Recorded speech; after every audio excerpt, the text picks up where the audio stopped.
Bismillahirrahmanirrahim. Assalamu alaikum dear students. Welcome to lecture number 10 on Fluid Mechanics 2. I am your instructor for this course, Professor Rashid Ali, working at Department of Mathematics, Government Postgraduate College Samandri, Faisalabad. We were discussing the chapter number 8 on Fluid Mechanics, which was vortex motion. Last lecture में हमने कुछ बुनियादी notions जो थी आपकी उनके मुतालिक हमने डिस्कस किया था, जिसमें हमने वोटेक्स लाइंस को पढ़ा, वोटेक्स ट्यूब्स को पढ़ा हमने, और इनको करने के बाद वोटेक्स लाइंस, वोटेक्स ट्यूब और फिर strength of the vortex tube हमने पढ़ी। फिर हमने एग्जांपल्स कुछ देखी थी कि वोटेक्स ट्यूब की एग्जांपल्स को जो है वो कौन कौन सी हैं, जिसमें हमने मैन मेड वोटेक्स ट्यूब्स के बारे में भी पढ़ा था और नेचुरल वोटेक्स ट्यूब्स के बारे में भी हमने पढ़ा था। तो हमने देखा था कि नेचुरल वोटेक्स ट्यूब्स में हमारी जो है वो टोर्नेडोज़ आपके जो होते हैं, डस्ट डेवल्स जो होते हैं आपके, वो इस केस के अंदर जो है वो आता है, और ह्यूमन मेड वोटेक्स ट्यूब्स में आपकी जो आपके प्रोपेलर्स होते हैं उनसे जो पानी में बेसिकली ट्यूब्स बनती हैं, वो हमारे पास वोटेक्स ट्यूब्स की एग्जांपल्स थी। इस लेक्चर के अंदर हम वोटेक्स मोशन का एक ओवरव्यू देंगे, उसके बाद हम हेल्महोल्ट्ज़ वोटिसिटी थ्योरम्स की तरफ मूव करेंगे। So we start vortex motion and overview. First of all we repeat what is a vorticity vector. The vorticity vector is the measure of the rotation of the fluid element. So वो अपने ही axis के गिर्द आपका fluid element कितना rotate करता है, ये इस चीज़ को मैथमेटिकली रिप्रेजेंट करने के लिए वोटिसिटी का सहारा लिया जाता है। तो रोटेशनल या वोटेक्स फ्लो जो होता है वो कौन सा होता है, लिहाजा जिसके लिए वोटिसिटी वेक्टर जो है जीटा जो है ये हमारे पास डेल क्रॉस वी के बराबर होता है। Circulation in the rotational and irrotational motions. Circulation basically हमारे पास ये चीज़ है कि आपके कोई सा भी अगर क्लोज्ड कर्व हम ले लें फ्लूइड की मोशन के अंदर, तो उस कर्व के अराउंड हमारे फ्लूइड पार्टिकल्स किस तरीके से घूमते हैं, सर्कुलेट करते हैं, वो उसकी मेजरमेंट जो है वो सर्कुलेशन से प्रोवाइड की जाती है। ऑफ कोर्स इसको मैथमेटिकली रिप्रेजेंट किया जा सकता है, और गैमा जो है वो इसकी मैथमेटिकल रिप्रेजेंटेशन है। तो अब हम डिस्कस करेंगे कि circulation in the rotational and irrotational जो मोशंस हैं वो हम कैसे बयान कर सकते हैं। Let's C be any closed curve. जैसा कि हमने ये आपका फ्लूइड का फ्लो हो रहा है, हमने ये एक क्लोज्ड कर्व सी जो है वो ड्रॉ कर दिया है, drawn in the fluid, and S be any arbitrary open two sided surface lying entirely within the fluid and having C as its boundary. तो ये सी बाउंड्री जो कर्व है ये बाउंड्री के तौर पर एक्ट करे, इसके अंदर वाली जो सरफेस है उसको हमने एस का नेम यहाँ पे जो है वो असाइन किया हुआ है। स्टोक्स थ्योरम को अगर आप यूज़ करें तो जो सर्कुलेशन है अराउंड द कर्व सी उसको गैमा से रिप्रेजेंट किया जाता है, और इसका मैथमेटिकल एक्सप्रेशन ये वाला होता है, integral over the closed curve C v dot d r. याद रहे यहाँ पे वी जो है वो हमारा वेलोसिटी वेक्टर को रिप्रेजेंट कर रहा है। तो अगर आप स्टोक्स थ्योरम को यूज़ करें, आप जानते हैं कि स्टोक्स थ्योरम को यूज़ करते हुए लाइन इंटेग्रल को सरफेस इंटेग्रल के अंदर कन्वर्ट किया जा सकता है। तो वो जो भी यहाँ पे वेक्टर होता है उसकी कर्ल एक्चुअली यहाँ पे आती है dot n cap d S. It is the vector area, it is the unit normal on the vector area on the area, and it is the magnitude of the area. तो आप इसको double integral over the surfaces, आप जानते हैं कि जो वोटिसिटी vector zeta है ये एक्चुअली हमारा डेल क्रॉस वी के बराबर होता है। तो यहाँ पे हमारे पास फिर zeta dot n cap d S जो है वो आ जाएगा, या आप एन कैप डी एस को डी एस वैक्टर भी कर सकते हैं। तो गैमा की एक और रिप्रेजेंटेशन है, और वो है double integral over the surfaces zeta vector dot D S vector, यानी सारे की जगह पे वेक्टर एरिया डी और एस के ऊपर जो है वो हमारी एरो साइन जो है वो आ जाएगी, जो कि वेक्टर की नोटेशन है। टू केसेस यहाँ से अराइज होते हैं। If the motion is the rotational, अगर रोटेशनल है तो ज़ाहिर सी बात है कि फिर curl of the velocity del cross v, जिसको आप जीटा वेक्टर कह सकते हैं, वो हमारे पास फिर नॉन ज़ीरो होगी। इस केस में अगर जीटा नॉन ज़ीरो है तो यहाँ से आप ज़रा जो है वो गौर करें कि इस पर्टिकुलर केस में हमारे पास गैमा जो है वो नॉट इक्वल टू ज़ीरो हो जाएगी अराउंड एनी क्लोज्ड कर्व सी। तो सर्कुलेशन जो है वो नॉन ज़ीरो बन जाएगी।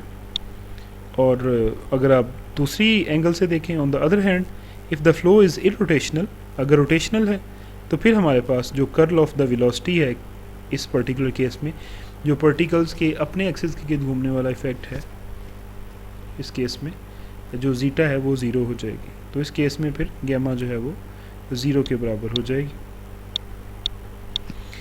नेक्स्ट हमारे पास कुछ थ्योरम्स हैं। इन थ्योरम्स को बेसिकली नेम असाइन किया जाता है हेल्महोल्ट्ज़ वोर्टिसिटी थ्योरम्स का। इसमें हम आज के लेक्चर में इसका थ्योरम 1 जो है इसका प्रूव करेंगे।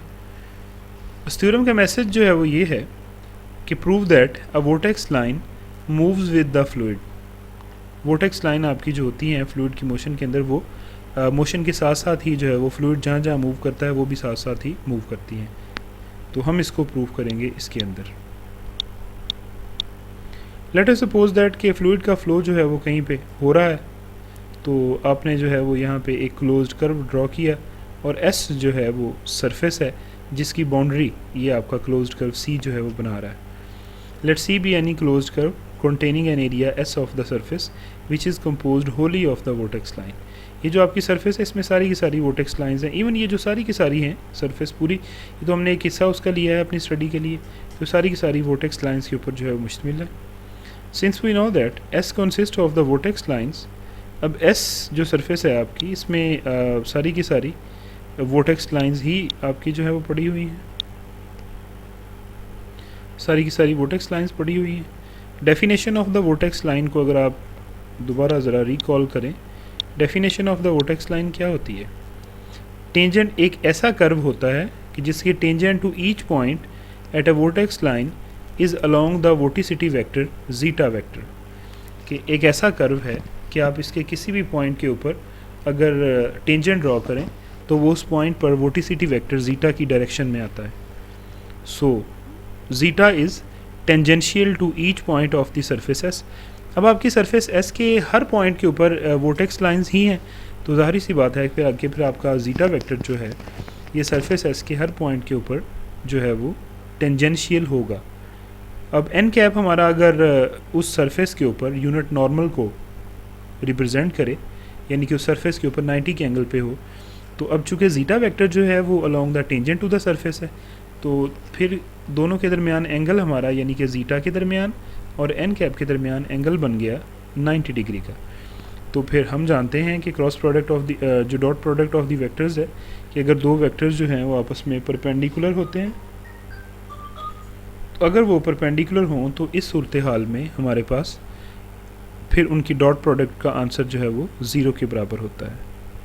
सो at each point of the surface, surface के हर पॉइंट के ऊपर क्या है कि जीटा डॉट एन कैप जो है वो ज़ीरो के बराबर है, because zeta and n cap are perpendicular to each other at each point of the surface S. Since we know that the circulation around C is given by, circulation का सहारा हम लेंगे इस चीज़ को प्रूव करने के लिए, जो हमारी रिक्वायर्ड जो रिज़ल्ट है। सर्कुलेशन सी अराउंड जो सर्कुलेशन गैमा होती है उसको किसी भी क्लोज्ड कर्व सी के अलोंग अगर हमने रिप्रेजेंट करना हो तो उसका मैथमेटिकल एक्सप्रेशन है gamma is equal to integral over the close curve C v dot d r. Once again जैसा कि हमने पिछले लेक्चर में भी देखा था कि स्टोक्स थ्योरम को यूज़ करते हुए आप लाइन इंटेग्रल को सरफेस इंटेग्रल के अंदर कन्वर्ट कर सकते हैं। तो फिर ये जो गैमा है हमारा ये फिर क्या बन जाएगा, ये बन जाएगा double integral over the surface S del cross v dot n cap d S. तो आपको पता है कि डेल क्रॉस वी जो है वो जीटा के बराबर होता है, तो हम इसको जो कर्ल ऑफ द वेलोसिटी होता है इसकी जगह पे जीटा को लिखा जा सकता है।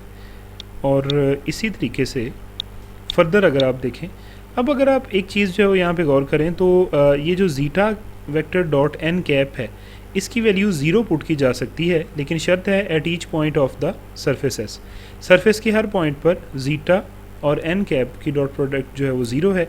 रीज़न ये है कि सरफेस की हर पॉइंट के ऊपर इन दोनों के दरमियान जीटा और एन कैप के दरमियान एंगल जो है वो 90 डिग्री का है। ये बात हम ऊपर बाकायदा डिटेल के साथ ये जो हमारी इक्वेशन नंबर 1 है इसके अंदर हम इस बात को डिस्कस भी कर चुके हैं। सो आपके पास क्या हो गया कि सरफेस के हर पॉइंट के ऊपर गैमा जो है वो ज़ीरो के बराबर हो गया। जब उसमें हमने पुट किया तो सर्कुलेशन अराउंड सी जो है वो ज़ीरो बन गई। अब इसको थोड़ा सा हम जनरलाइज करते हैं। If we now allow the closed curve C and the surface S to move with the fluid then by Kelvin's theorem on the constancy of the circulation. अब अगर आप इसको मूव करवाना जो है वो शुरू कर दें तो केल्विन्स थ्योरम क्या कहता है? केल्विन्स थ्योरम की स्टेटमेंट ये है कि जो सर्कुलेशन होती है ना किसी भी क्लोज्ड कर्व सी के अलोंग, जो कि पूरे का पूरा फ्लूइड के अंदर ही मौजूद होता है, तो वो कांस्टेंट जो है वो रहती है, तो सर्कुलेशन कांस्टेंट रहती है। अब आपने यहाँ पे एक चीज़ जो है वो नोट की है कि इस पर्टिकुलर केस के अंदर सर्कुलेशन सी के अराउंड हमारी हो गई है ज़ीरो। अब हमने क्या किया है, since we have choose C as an closed curve on the surface, so it follows that equation number 2 holds for all portions of the surface and at all times.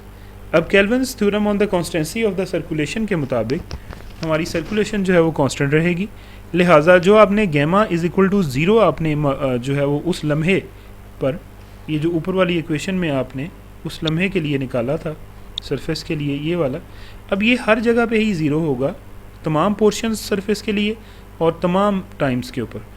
ये सिर्फ और सिर्फ जो है ये रिज़ल्ट हम रिड्यूस करने के काबिल हुए हैं by using the Kelvin's theorem on the constancy of the circulation.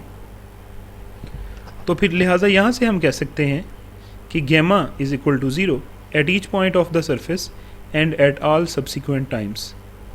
तो गैमा ज़ीरो है तो इसका मतलब क्या है कि गैमा की वैल्यू जो थी वो ये वाली थी, double integral over the surface S zeta dot n cap d S is equal to zero at each point of the surface and at all subsequent times. तो लिहाजा अब ये बाकायदा सिर्फ उतने ही पोर्शन के लिए नहीं, ये Kelvin's theorem on the constancy of the circulation की वजह से ये तमाम के तमाम पोर्शंस के लिए और तमाम जो टाइम्स होंगे फ़्लो के अंदर तमाम के लिए ये ज़ीरो है। अब देखें ज़रा आप, ये सरफेस इंटेग्रल का आंसर जो है वो ज़ीरो आ रहा है। अब इस पर्टिकुलर केस में हमारे पास, हम इसको ऐसे लिखें तब भी ठीक है, इस तरह से लिखें तब भी ठीक है, या अगर डी एस के वेक्टर के साथ लिखते तब भी ठीक है।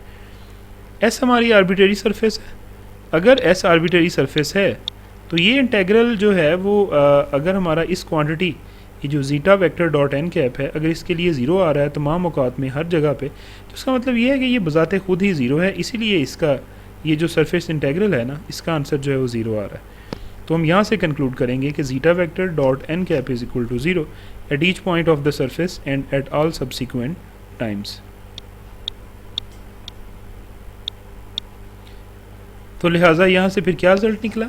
Hence the surface S continues to be entirely composed of the vortex lines.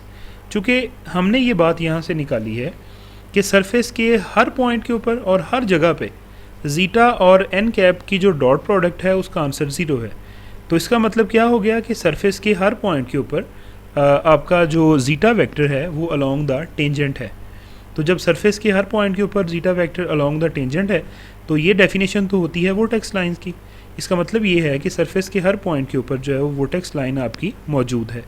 लिहाजा हम ये बात कंक्लूड कर सकते हैं कि surface S continues to be entirely composed of the vortex lines, और जब वो वोर्टेक्स लाइंस के ऊपर मुश्तमिल है तो कॉन्सिक्वेंटली हम फाइनल रिजल्ट यहाँ से डिड्यूस कर सकते हैं। Consequently a vortex line consists always of the same fluid particles, यानी जैसे जैसे आपका फ्लूइड आगे से आगे मूव करता जाएगा तो वोर्टेक्स लाइन उन्हीं पार्टिकल्स के ऊपर मुश्तमिल रहेगी जो पहले थे, and therefore moves with the fluid like a material substance. और हम जनरलाइज अगर आइडिया को करना चाहें तो हम ये कह सकते हैं कि वो फ्लूइड के साथ बिल्कुल ऐसे ही मूव करती है जैसा कि कोई मटेरियल की चीज़ जो होती है वो आपके पास मूव करती है। तो इस लिहाज से हम फिर यहाँ पे जो हेल्महोल्ट्ज़ वोर्टिसिटी थ्योरम है इसमें हम कह सकते हैं कि हमारी वोर्टेक्स लाइन जो है वो फ्लूइड के साथ साथ ही, मोशन के साथ साथ ही जो है वो मूव करती है। इसमें कोई जो है वो ये नहीं कि वो फ्लूइड की मोशन जो है वो वोर्टेक्स लाइन को पीछे छोड़ दे या वो चेंज होते हैं। इस लिहाज से ये हमारा आज का लेक्चर था। इंशाल्लाह इसके नेक्स्ट लेक्चर के अंदर जो हम इसके बाद में करेंगे उसमें हम ये जो हेल्महोल्ट्ज़ वोर्टिसिटी थ्योरम्स हैं ये बेसिकली हमारे पास फर्स्ट हमने यहाँ पे प्रूव किया है, सेकंड हम नेक्स्ट लेक्चर के अंदर जो है वो प्रूव करेंगे। उसमें हम ये साबित करेंगे कि जिस तरीके से वोर्टेक्स लाइन फ्लूइड के साथ मूव करती है उसी तरीके से वोटेक्स ट्यूब्स जो होती हैं उसकी नोशन जो है वो इंट्रोड्यूस हम करवाएंगे पहले, फिर उसकी स्ट्रेंथ की करवाएंगे, और हम शो करेंगे कि वोटेक्स ट्यूब जो होती हैं वो भी फ्लूइड की मोशन में उसके साथ साथ ही मूव करती हैं, और ना सिर्फ वो साथ साथ मूव करती हैं बल्कि हम उसमें ये भी साबित करेंगे कि जो strength of the vortex tube होती है वो कांस्टेंट भी रहती है। तो इंशाल्लाह आप साथ साथ चीज़ों को जो है वो करते जाएं। मैं बार बार ये बात आपको रिमेंबर करवा रहा हूँ कि आप बिल्कुल जैसे रेगुलर क्लासेस में अपने हैंडआउट्स बनाते हैं, बुक्स यूज़ करते हैं डिफरेंट लेक्चर को समझने के लिए, तो आप वो सारा काम जैसे आप रेगुलर में करते थे एग्जैक्टली उसी वे में अब भी साथ साथ जो है वो करते जाएं, ताकि किसी किस्म की कन्फ्यूजन जो है वो आपको ना आए और सही मानों में हम इस सब्जेक्ट को सीख सकें। Thank you so much. अल्लाह हाफ़िज़।